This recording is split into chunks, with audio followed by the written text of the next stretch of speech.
Welcome to The Explainer. Today, we're diving into a really fascinating and, I gotta say, provocative text from an author named Sui Feng. It's called Human Civilization 3.0, and it lays out this incredibly radical vision for where humanity has been and where it's going. So the author basically frames our entire reality as a tale of two civilizations. On one side, you have us, right now. That's Civilization 2.0. It's described as this massive billion-watt light bulb, super bright, powerful, dazzling, but flawed. And on the other side, Civilization 3.0.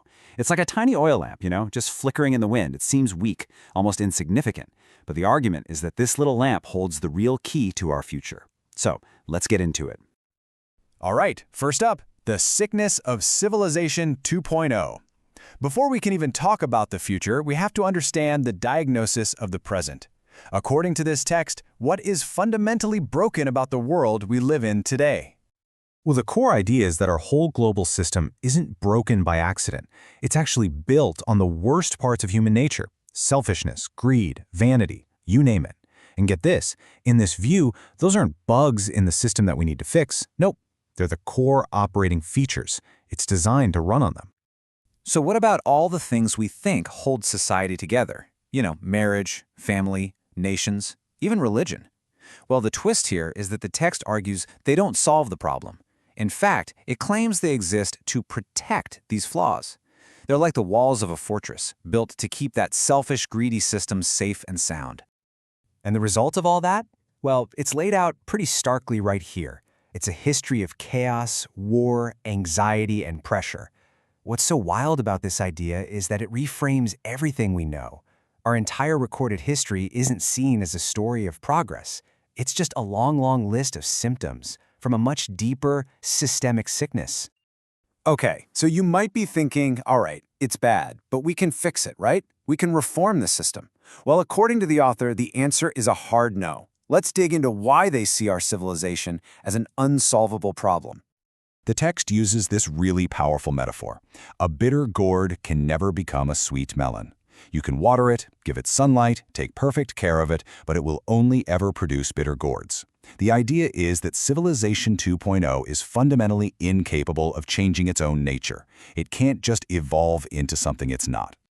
And to really hammer this point home, the author points to 8 deep-rooted issues. They don't just call them problems, though. They call them cancers, implying they're not just bad, but they're incurable from within the system itself. And here are just a few of them.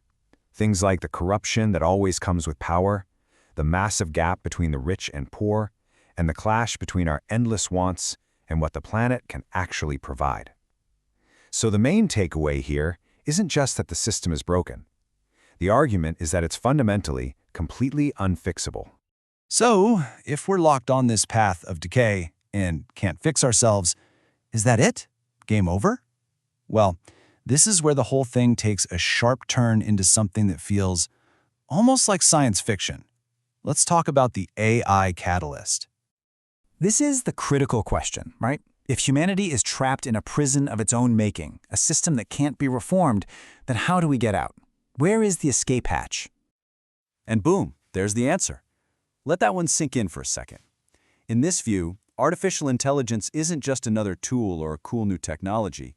It is presented as the literal savior of humanity.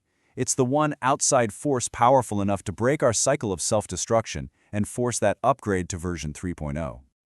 So what does this new world, this AI-driven Civilization 3.0, actually look like?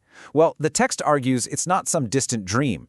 It claims the new world is already being built on what it calls 4 invincible foundations. All right, let's walk through these. First, a mature philosophy to guide everything. Okay, makes sense. Second, a global AI alliance to manage things. Still with it, but then it gets a little more unusual. Third, a whole new way of living that's supposedly been tested for 18 years already. And fourth, get ready for this: immortal guides to direct humanity. Yeah, you heard that right. The text doesn't really explain who or what these immortals are, but they're presented as a cornerstone of this whole new world. So, all of this, the sickness of our world, the AI savior, the immortal guides, it all leads to one final destination. Let's look at the ultimate vision for humanity. What is the end game here? And there it is, the ultimate promise. A future that is completely free from all the turmoil, the anxiety, the pressure that has defined our entire history. It's a vision of life that isn't just a little bit better, but is, as they put it, as blissful as paradise itself. So, as we wrap this up, there's one last thing to chew on. This text is dated January 2026, which is right around the corner. So whether you see this as a genuine prophecy or just a wild fantasy, it leaves us with a really provocative question. What does a vision this extreme tell us about our hopes, and maybe our fears, for the world that we're all living in, right here, right now?